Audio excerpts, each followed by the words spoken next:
Bismillahirrahmanirrahim. Alhamdulillahi Rabbil Alameen. Wassalatu wassalamu ala rasulihi wa ala alihi wa sahbihi ajma'in.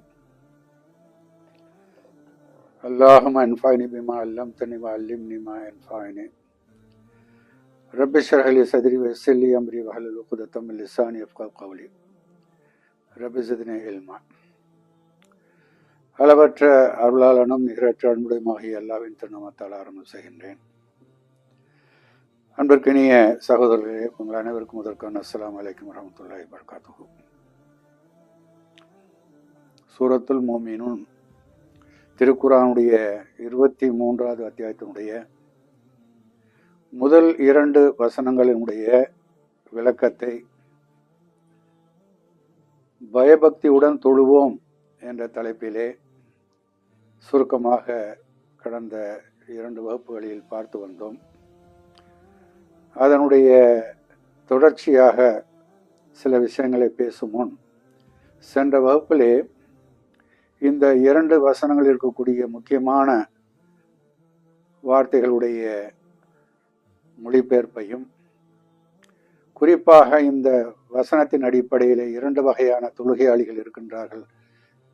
ஒருவர் பயபக்தியுடன் தொழக்கூடியவர், மற்றவர் பயபக்தியின்றி தொழக்கூடியவர் என்பதையும், இந்த 2 விதமாக தொழக்கூடியவர்களுக்கு 2 நபிமொழிகளையும் நாம் சுட்டி காட்டினோம்.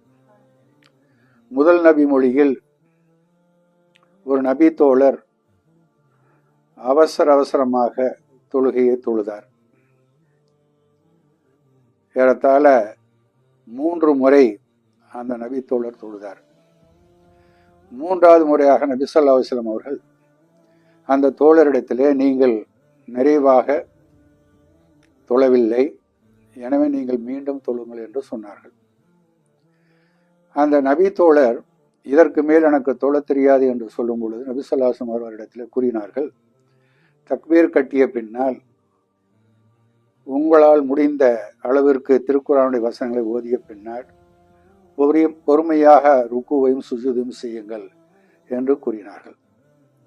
அதன் அடிப்படையில் அந்த நபி தோழர் திரும்பவும் தொழுதார் என்பதையும், வேறொரு நபி மொழியில் ஒரு நபி தோழர் தொழுது கொண்டிருக்கும் பொழுது அவருக்கு அருகில் இருக்கக்கூடிய பிரிதொரு தோழர் தும்மியதின் விளைவாக இவர் யர்ஹமுக்குல்லா என்று சொல்லும் பொழுது சொல்லினார். தொழுகை முடிந்தவுடன் அந்த தோழரிடத்தில் நபி ஸல்லல்லாஹு அலைஹி வஸல்லம் அவர்கள் தொழுகையிலே தக்பீர், தஸ்பீஹ், திலாவத்து போன்றவற்றுக்கு அதிகமாக வேறு எதையும் நீங்கள் பேசக்கூடாது என்று கூறி மீண்டும் தொழும்படி அந்த தோழரிடத்தில் கூறவில்லை. முதல் நபி மொழியில் மீண்டும் தொழும்படி ஆணையிட்ட நபி ஸல்லல்லாஹு அலைஹி வஸல்லம் அவர்கள் 2வது நபி மொழியினுடைய நிகழ்வுக்கு பின்னால் அந்த நபி தோழரிடத்திலே நபி ஸல்லல்லாஹு அலைஹி வஸல்லம் அவர்கள் மீண்டும் தொழும்படி கூறவில்லை. ஆக 2 விதமான தொழுகைகளை நாம் சென்ற வகுப்பிலே இந்த 2 வசனங்களுடைய விளக்கமாக பார்த்தோம். இன்று இன்ஷா அல்லாஹ் அதனுடைய தொடர்ச்சியாக ஆர்வமாக சில சிறப்பு நிகழ்வுகளை பார்க்க இருக்கின்றோம். சிறப்பு நிகழ்வுகள் என்று சொன்னால் நாம் சில நேரங்களில் கூறுவது உண்டு, ஆன்மீகத்தினுடைய உச்சத்திற்கு அவர் சென்று விட்டார் என்று நாம் கூறுவோம். அதே போன்று தொழுகையில் ஆன்மீக உச்சத்தை அடைந்த சில நிகழ்வுகளை நபித்தோழருடைய வரலாற்றிலிருந்தும் அவர்களை பின்பற்றியுடைய வரலாற்றிலிருந்தும் சில சம்பவங்களை உங்கள் முன்னால் பகிர்ந்து கொள்ள விரும்புகிறேன். தாத்துர் ரிகா என்ற ஒரு போர் உஹது போருக்கு பின்னால் நிகழ்ந்த ஒன்று. அந்த போரின் போது பல நிகழ்வுகள் நடந்திருந்தாலும் ஒரு குறிப்பிட்ட நிகழ்வை இங்கு நாம் சுட்டி காட்ட விரும்புகின்றோம். இரவு நேரத்தில் அந்த தோழர்கள் தங்கியிருக்கக்கூடிய முகாமுக்கு அருகில் காவலுக்காக 2 நபித்தோழர்கள் அமர்த்தப்பட்டார்கள். ஒருவர் அம்மார் இப்னு யாசிர் ரலியல்லாஹு அன்ஹு அவர்கள், இவர் முஹாஜிர். 2வது நபி தோழர் அப்பாதா இப்னு பிஷர் ரலியல்லாஹு அன்ஹு அவர்கள், அன்சாரி தோழர். இந்த இருவரும் அந்த பொறுப்புக்கு நபி ஸல்லல்லாஹு அலைஹி வஸல்லம் நியமித்தார்கள். அந்த இருவரில் ஒருவர் இரவின் முற்பகுதியில் விழித்திருக்க, மற்றவர் உறங்குவது என முடிவு செய்து முஹாஜிர் தோழர் உறங்கச் சென்றார். அன்சாரி தோழர், அதாவது அப்பாதா இப்னு பிஷர் ரலியல்லாஹு அவர்கள் நின்று தொழலானார்கள். அந்த போரினுடைய ஒரு பகுதி, ஒரு பெண் அதாவது முஸ்லிக்கு பெண் பிடிக்கப்படுகிறார், கைதியாக்கப்படுகிறார். அவருடைய கணவன் மறைந்திருந்து இந்த காட்சியை இந்த நபி தோழர் அன்சாரி தோழர் தொழக்கூடியவரை பார்த்து தன்னுடைய அம்பால் தாக்கினான். தைத்த அம்பை அவர் எடுத்து எறிந்துவிட்டு தொழுகையை அவர் தொடர்ந்தார். மீண்டும் அம்பு தைக்க அதையும் அவர் எடுத்து எறிந்துவிட்டு தொழுகையை தொடர்ந்தார். இப்படியாக இந்த வழியை பொருட்படுத்தாமல் 3 முறை நடந்ததாக வரலாற்றில் நாம் பார்க்கிறோம். 3வது முறை சஜிதாவின் போது தன்னுடைய தோழரை தட்டி எழுப்பினார். இதை கண்ட எதிரி ஓடிவிட்டான். ஏன் என்னை முதலில் அம்பு தைத்தவுடன் எழுப்பவில்லை என்று முஹாஜிர் தோழர் கேட்க, நான் ஓதிய அத்தியாயத்தை ஒரு அறிவிப்பின்படி அப்பொழுது அவர் சூரத்துல் கௌஃப் என்ற அத்தியாயத்தை ஓதிக்கொண்டிருந்ததாக நாம் பார்க்கிறோம். நான் ஓதிய அத்தியாயத்தை முடிக்காமல் பாதியில் நிறுத்திட விரும்பவில்லை. ஆனால் ஒவ்வொரு சஜிதாவின் போதும் உன்னை நான் எழுப்ப முயற்சித்தேன். நபி அவர்களின் கட்டளைக்கு மாறு செய்து விடுவேனோ என்ற அச்சம் மாத்திரம் இல்லாமல் இருந்தால் ஒன்று நான் இறந்திருக்க வேண்டும் அல்லது அந்த அத்தியாயத்தை ஓதி முடித்திருக்க வேண்டும் என்றார். அந்த அன்சாரி தோழர் இவ்வாறு கூறியதை நாம் அகமது, அபுதாவுத் போன்ற கிரந்தங்களில் பார்க்க முடிகிறது. மேலும் இங்க கவனிக்க வேண்டியது என்று சொன்னால், ஒரு போர்க்களத்தில் நபி தோழர், அதுவும் ஃபர்லான தொழுகை கிடையாது, இரவு நேர தொழுகை என்று சொன்னால் கியாமுல் லைல் அல்லது தஹஜ்ஜுத் என்று சொல்லக்கூடிய அந்த தொழுகையில் அப்படி ஈடுபட்டிருந்தார்.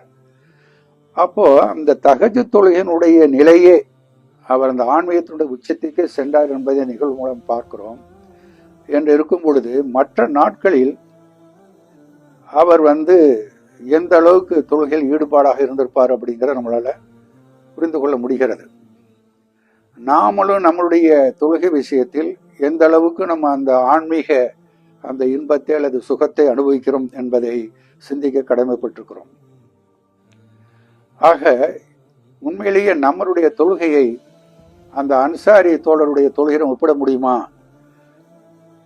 என்பதை நாம் கேள்வி கேட்டோம் என்று சொன்னால், சிந்தித்தோம் என்று சொன்னால் நிச்சயமாக அந்த நிகழ்வு மூலியமாக நாம் படிப்பினை பெற முடியும். ஆக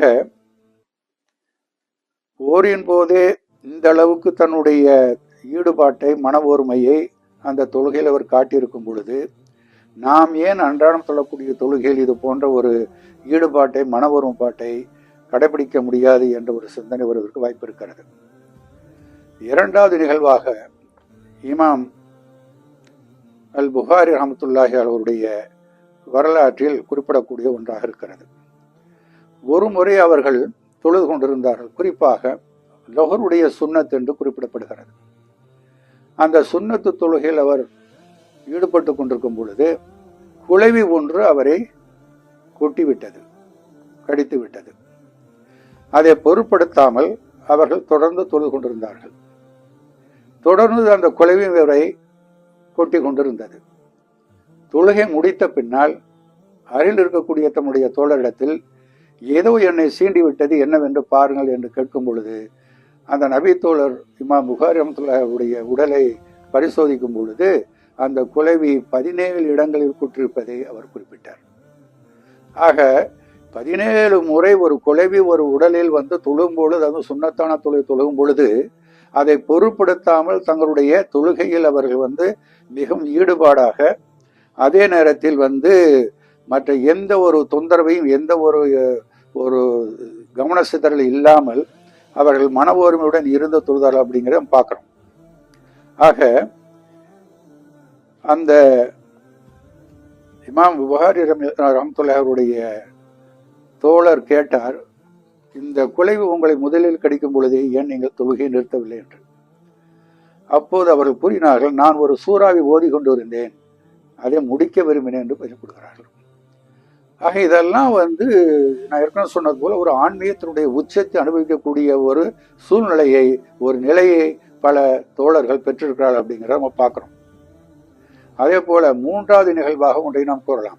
தாபியன் நிகழ்வு இருக்கக்கூடிய ஒரு தோழர், அவருடைய வரலாற்றில் இந்த ஒரு சம்பவம் நடந்ததாக குறிப்பிடப்படுகிறது. எந்த அளவுக்கு அவர் அந்த தொழுகையில் ஈடுபாடாக இருந்தார், அல்லது அந்த ஆன்மீக இன்பத்தை அவர் சுவைத்தார், ஈமானுடைய சுவையை சுவைப்பது போல அந்த தொழுகையினுடைய அந்த இன்பத்தை ஈடுபாட்டை எந்த அளவுக்கு அவர் உணர்ந்திருந்தார், அதில் லயித்திருந்தார், ஈடுபட்டிருந்தார் என்பதை பார்க்கும் பொழுது, அந்த நபி தோழர் சஜிதாவில் அல்லது ருக்குவில் இருக்கும் பொழுது அவர் அந்த 2 நிலைகளுக்கு தேவையான தஸ்பீஹ்களை ஓதிக்கொண்டே இருக்கிறார். எந்த அளவுக்கு என்று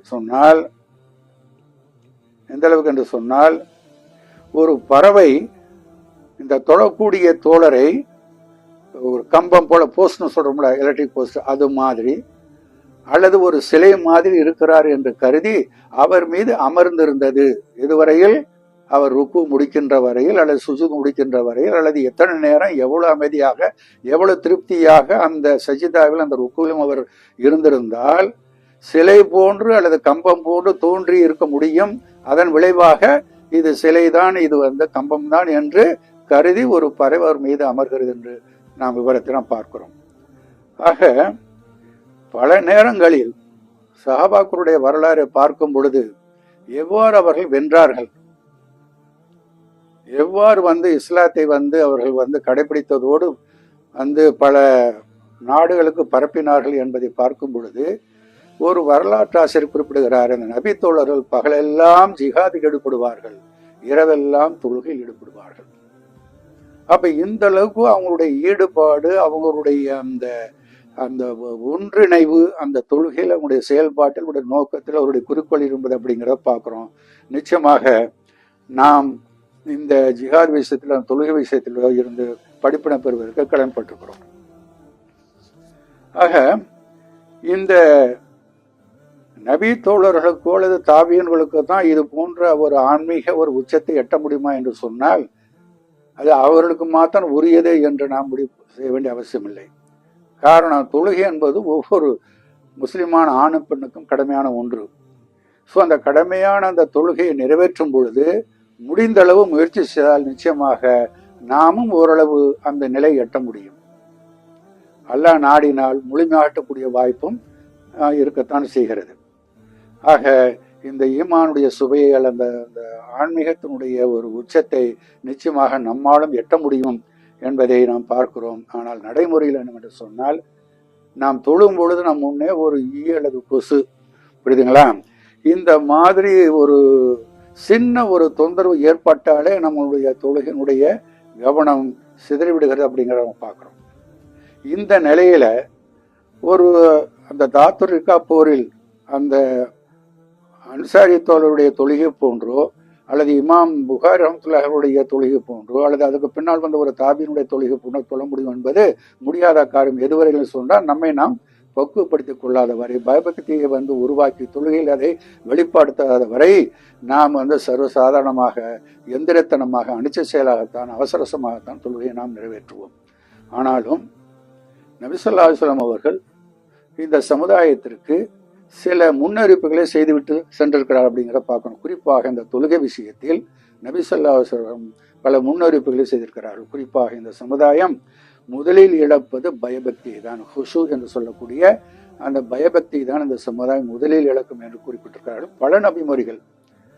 அவற்றில் ஒரு சில, என்னுடைய சமுதாயத்திலிருந்து முதலில் உயர்த்தப்படுவது, அதாவது சமுதாயத்தில் நீங்குவது பயபக்தி தான், அதில் பயபக்தி உடைய ஒருவரும் இல்லாத நிலையும் நீர் காண்பீர் என்று நபிசல்லாசம் கூறினார்கள். கவனிங்க, பயபக்தி இல்லாத நிலையை கூட உருவாகக்கூடிய வாய்ப்பு இருக்குது அப்படிங்கிறது ரசூலா சொல்லியிருக்காங்க. சொன்னா இஸ்லாம் வளர்கிறது, பரவுகிறது, முஸ்லிம்களுடைய எண்ணிக்கை கூடுகிறது, ஒரு பக்கம் மகிழ்ச்சியாக இருந்தாலும் இப்ப மேல குறிப்பிட்ட அந்த ஆன்மீக ரீதியாக உச்சத்தை தொட்ட நபித்தோழருடைய தொழுகை விஷயத்தில் எந்த அளவுக்கு இந்த சமுதாயம் அக்கறையோடு கவலையோடு செயல்படுகிறது என்பது ஒரு கேள்விக்குரிய ஒன்றாக இருக்கிறது.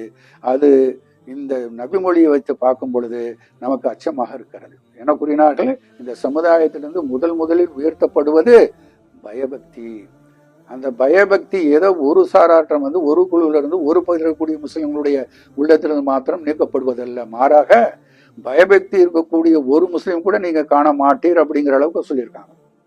அதே போல உங்கள் மார்க்கத்தில் நீங்கள் முதலில் இழப்பது நம்பிக்கை, அமானிதம். ஒன்று இந்த ஹுசு, இன்னொன்னு அமானத். இறுதியாக இழப்பது தொழுகையாகும். ஸோ ஒவ்வொன்றாக இழந்து கொண்டே வருகிறோம் அப்படிங்கிறது கண்ணு முன்னாடி நம்ம பார்க்குறோம். அதுக்கு நாமளும் விதிவிலக்கு கிடையாது அப்படிங்கிறத நம்ம மனசாட்சியை தொட்டு நம்ம வந்து பரிசீலனை சுய பரிசீலனை செய்தால் நிச்சயமாக ஏற்றுக்கொள்ளக்கூடியதாக இருக்கும். ஆக முதலில் இந்த சமுதாயம் இழப்பது அமானிதமும் இறுதியாக இழப்பது தொழுகாம் என்று அவர்கள் கூறினார்கள். முஸ்னது ஷிஹாப் என்ற நூலில் 216 ஹதீஸா பதிவாக இருக்கிறது. உங்கள் மார்க்கத்தில் நீங்கள் முதலில் இழப்பது பயபக்தியைதான், உங்கள் மார்க்கத்தில் நீங்கள் கடைசியாக இழப்பது தொழுகைத்தான். ஒருவர் தொழலாம், ஆனால் அவரிடம் எந்த நன்மையும் இல்லை. விரைவில் நீங்கள் ஒரு பெரிய பள்ளிவாசலுக்குள் நுழைந்து அதில் பயபக்தி உள்ள ஒரு நபரையும் பார்க்க முடியாத ஒரு காலம் வரும் என்று சலாம் கூறினார். கவனிங்க, இன்னைக்கு எல்லாருமே பள்ளிவாசல் கட்டத்துல ரொம்ப ரொம்ப ஆர்வமா இருக்கிறோம். அந்த பகுதியிலேயோ அந்த ஊர்லேயோ பெரிய கட்டணம் பள்ளிவாசலாக இருப்பதை நம்ம பார்க்கணும். ஒவ்வொருத்தரும் பக்கத்து உள்ளக்கூடிய பள்ளிவாசல பெரிய பள்ளிவாசல் கட்ட வேண்டும் அப்படிங்கிறதான் ஆசைப்பட்டு செய்து கொண்டிருக்கிறார்கள். ஆனால் ரசூலுல்லாஹ் எச்சரிக்கிறாங்க, ஒரு காலம் வரும் பெரிய பள்ளிவாசலா இருக்கும், அந்த பள்ளிவாசல் நிரம்ப இருக்கக்கூடிய தொழுகை வந்திருக்கக்கூடியவருடைய மனதில் இறையச்சம் என்பது இருக்காது. சோ இது நமக்கும் சேர்த்து தான் சொல்லப்படுது என்பதை நாம் கவனத்தில் கொள்ள வேண்டும். உண்மையில் ஒரு மனிதர், கவனிங்க அடுத்த நபி மொழி, உண்மையில் ஒரு மனிதர் 60 வருடங்கள் தொழுதிருப்பார், ஆயினும் அவரது தொழுகைகளில் ஒன்று கூட ஏற்றுக்கொள்ளப்பட மாட்டார். 60 வருடம் தொழுதிருக்கிறார், ஆயினும் அவரது தொழுகைகளில் ஒன்று கூட ஏற்றுக்கொள்ளப்பட மாட்டாது. ருக்குவை அவர் சரியாக செய்திருக்கலாம், ஆனால் சுஜூதை சரியாக செய்திருக்க மாட்டார். சுஜூதை சரியாக செய்திருக்கலாம், ஆனால் ருக்குவை சரியாக செய்திருக்க மாட்டார் என்று நபி ஸல்லல்லாஹு அலைஹி வஸல்லம் கூறினார்கள். இப்ப போன வாரம் குறிப்பிட்டது போல அந்த நபி மொழி, முதல் நபி மொழியில அந்த தோழர் வந்து 3 முறை தொழுது வந்து ரசூலுல்லாஹ்ட்ட வந்து சலாம் சொல்லும் பொழுது ரசூலுல்லாஹ் சொல்றாங்க, தொழவில்லை திரும்ப தொழுன்றாங்க. அப்படின்னா அர்த்தம், அந்த தொழுகை வந்து அவசர கதியில ஏதோ நின்றோம் குனிஞ்சோம் முடிஞ்சோம் அப்படிங்கிற மாதிரி ஒரு சடங்காக ஒரு எந்திரத்தனமாக தொழுதுட்டு வந்தது நபி ஸல்லல்லாஹு அலைஹி வஸல்லம் அங்கீகரிக்கவில்லை. அந்த தொழுகை முழுமை பெறவில்லை, அது திருப்திகரமாக தொழ வேண்டிய முறையில் தொழவில்லை என்று சொல்லி மீண்டும் மீண்டும் அந்த நபி தொழ சொன்னார்கள். அதைத்தான் வேறு வார்த்தையில் இந்த நபி மொழியை நாம பார்க்கிறோம். என்னன்னு சொன்னா, 60 வருடம் தொழுதிருந்தாலும் அவருடைய ருக்கு முழுமையாக இருந்தால் சுஜூது முழுமையாக இருக்காது, சுஜூது முழுமையாக இருந்தால் ருக்கு முழுமையாக இருக்காது. அப்படின்னா ஒவ்வொரு நிலையிலும் ஓதக்கூடிய அந்த தஸ்பீஹ்களை பொருள் உணர்ந்து, அதாவது எத்தனை தரமா தஸ்பீஹ் சொல்றோம் அப்படிங்கிறத விட எவ்வளவு விளங்கி ஈடுபாட்டோட திருப்தியாக அமைதியாக பொறுமையாக அந்த நிலையை அந்த தஸ்பீஹோட கடக்கிறோம் என்பது மிக மிக முக்கியம் அப்படிங்கிறது மிக முக்கியமான ஒன்றாக இருக்கிறது. மன ஓர்மையுடன் தொழப்படும் 2 ரக்காத் இரவு முழுக்க மன ஓர்மையின்றி தொழப்படும் தொழுகையை விட சிறந்ததாகும். கவனிங்க, இப்னு அப்பாஸ் ரலியல்லாஹு அன்ஹு கூறுகின்றார்கள், பயபக்தியுடன் தொழப்படும் 2 ரக்காயத்து இரவு முழுக்க மன ஓர்மையின்றி, அதாவது பயபக்தியுடன் தொழப்படும் தொழுகையை விட சிறந்ததாகும். 2 ரக்காயத்து அது வந்து குர்ஆன் ஹதீஸ் படி, அதாவது வெளி நிபந்தனைகள் உள் நிபந்தனைகள் சொல்றோம். அந்த உள் நிபந்தனைகள்னா இந்த இறையச்சம், அது அந்த ஆயத்தினுடைய விளக்கமாக நம்ம அந்த ஹதீஸை நம்ம பயன்படுத்துறோம் பார்க்கிறோம். ஸோ என்ன சொல்றாங்கன்னா, அந்த 2 ரக்காய் தொழுகையில வந்து உண்மையிலேயே பயபக்தியோட நீங்க வந்து தொழுதிங்கன்னு சொன்னா நிச்சயமாக அந்த தொழுகை இரவு முழுக்க பயபக்தி இன்றி தொழக்கூடிய தொழுகை விட சிறந்தாகும். அப்படி இந்த சமுதாயம் முதல் இழப்பது பயபக்தி தான் என்ற தலைப்பிலே இடம்பெறக்கூடிய நபிமொழியில் ஒரு நபிமொழியை கூறி இதை நிறைவு செய்யலாம். நிச்சயமாக ஒரு மனிதன் தனது தொழுகையை முடித்து திரும்பலாம், ஆனால் அவனுடைய தொழுகையில் 10ல் ஒரு பங்கு அல்லது 9 அல்லது 8 அல்லது 7 அல்லது 6 அல்லது 5 அல்லது 4 அல்லது 3ல் ஒரு பங்கு அல்லது அரை பங்கு தவிர வேறு எந்த நன்மையும் எழுதப்படுவதில்லை என்று நபி ஸல்லல்லாஹு அலைஹி வஸல்லம் அவர்கள் கூற, அபூதாவூதுல 796 ஹதீஸா பதிவா இருக்கிறது. கவனிங்க, ஒவ்வொருத்தருடைய தொழுகைக்கும் ஒரு மார்க் போடுற மாதிரி ஆயிடுச்சு இந்த இடத்துல. அப்ப எந்த அளவுக்கு ரசூலா சொல்றாங்கன்னா 10ல் 9 குறைஞ்சு குறைஞ்சு குறைஞ்சி அரை பங்கு கூட ஆயிடும் அப்படின்னு சொல்றாங்க. அப்ப தொழுகைக்கு பின்னாடி நாம் அமர்ந்திருக்கும் பொழுது துவா கேட்பதற்கு முன்னால் நம்மளுடைய தொழுகனுடைய தரம் எப்படி இருந்துச்சு, அதில் எத்தனை மார்க் வாங்குவோம் அப்படிங்கிறத சிந்திக்க கடமைப்பட்டிருக்கோம். பொறுமையாக நிதானமாக நாம் சிந்திக்கும் பொழுது மீண்டும் தொழுதா கூட தவறு கிடையாது என்று கூட தொழலாம். ஏன்னா இந்த அரப்பங்கோடு இல்லாத ஒரு தொழுகை நாம் தொழுதுட்டோம் அப்படிங்கிற ஒரு சூழ்நிலை ஏற்பட்டால் அறவே நமக்கு அது என்ன ஆயிடுது, ஒரு பாரமாக, சுமையாக, பயனற்றதாக, பலனற்றதாக ஆகிவிடும். ஆக ஒரு செயலை கவனிங்க, திரும்ப திரும்ப ஒன்றை செய்து கொண்டே இருக்கிறோம்னு சொன்னா அந்த செயல் அடுத்தடுத்து செயல்படும் பொழுது அதுல ஒரு தரம் கூடணும், அதனுடைய முழுமை அதிகமாயிட்டே போகணும், குறை ஏற்படக்கூடாது. ஆனா ஏற்கனவே இந்த ஹதீஸ சொன்னது போல 60 வருஷம் தொழுவாரு, ஆனா அந்த தொழுகையில் இறைபக்தி இல்லைன்னா அது ஒரு பலனும் கிடையாது. ஒரு நாளைக்கு 5 தொழுகை வீதம் 60 வருஷம் எத்தனை தொழுகை தொழுதிருப்பார் கவனிங்க. அதே போன்றுதான் நாம திரும்ப திரும்ப ஒரு செயலை செய்து அர்த்தமற்றதாக, பொருளற்றதாக, பயனற்றதாக ஆகிவிடக்கூடாது. எனவே உலக ரீதியாக ஒரு காரியத்தை திரும்ப திரும்ப செய்யும்போது அதுல எப்படி ஒரு ஒரு பிராக்டிஸ் லீட்ஸ் டு பர்ஃபெக்ஷன்ங்கிற மாதிரி ஒரு நிறைவு ஏற்படுகிறதோ, ஒரு பூரணத்தன்மை ஏற்படுகிறதோ, அதே போன்ற ஒரு எண்ணம், அதே போன்ற ஒரு திருப்தி ஒவ்வொரு முறையும் தொழுகை ஏற்படாவிட்டாலும் கூட கொஞ்சம் கொஞ்சமாகவாது நம்மளுடைய பயபக்தி இந்த தொழுகையில் நாம அதிகரித்து கொண்டே அல்லது அடுத்த கட்டத்துக்கு கொண்டு செல்லக்கூடியவர்களாக நாம் இருக்க வேண்டும், நாம் தொழ வேண்டும் என்பதுதான் இந்த நபிமொழிகள் நமக்கு உணர்த்துவதாக நம்ம பார்க்கிறோம். ஆக இந்த நபி தோழருடைய சம்பவத்தை நம்ம பார்த்தோம், ரசூலுல்லாஹ்வுடைய இந்த எச்சரிக்கைகளை பார்த்தோம். ஸோ இறுதியாக நாம பயந்துடவோ அல்லது தயங்கிடவோ அல்லது நம்பிக்கை இழக்க வேண்டிய அவசியமே கிடையாது. காரணம், முயன்றால் நமக்கும் முடியும். பல இடங்களை குரான் நீங்க பார்க்கலாம், நீங்கள் முயற்சி செய்த அளவுக்கு தான் உங்களுக்கு கூலி உண்டு, உங்களுக்கு சக்தியை மீறி எந்த ஒரு சுமையும் நாம சுமத்துவதில்லை, இப்படி பல குரான் வசனங்கள் சொல்வதை பார்க்கிறோம். அப்ப நாம எவ்வளவு முயன்றோமோ, அதாவது முயற்சிக்கேற்ற ஒரு பலன் என்பது போல இந்த தக்குவா, இந்த இறையச்சத்தை பெறக்கூடிய அந்த ஒரு இலக்கில் நம்மளுடைய முயற்சி திரும்ப திரும்ப இருக்கும் பொழுது நிச்சயமாக அதுல ஒரு மாற்றமும் ஒரு முன்னேற்றமும் ஏற்படத்தான் செய்யும். ஆச்சுங்களா? ஸோ அப்படிங்கிறதுல மாற்று கருத்து கிடையாது. அதே நேரத்துல இந்த பயபக்தியை நாம் தொடர்ந்து அதிகரித்து கொண்டே செல்வதற்குள்ள தடைகள் என்ன, அந்த தடைகளுக்கு உரிய காரணங்கள் என்ன, அந்த தடைகளை நீக்குவதற்குரிய வழிகள் என்ன என்பதை பற்றி இன்ஷா அல்லாஹ் அடுத்து நாம பார்க்கலாம்.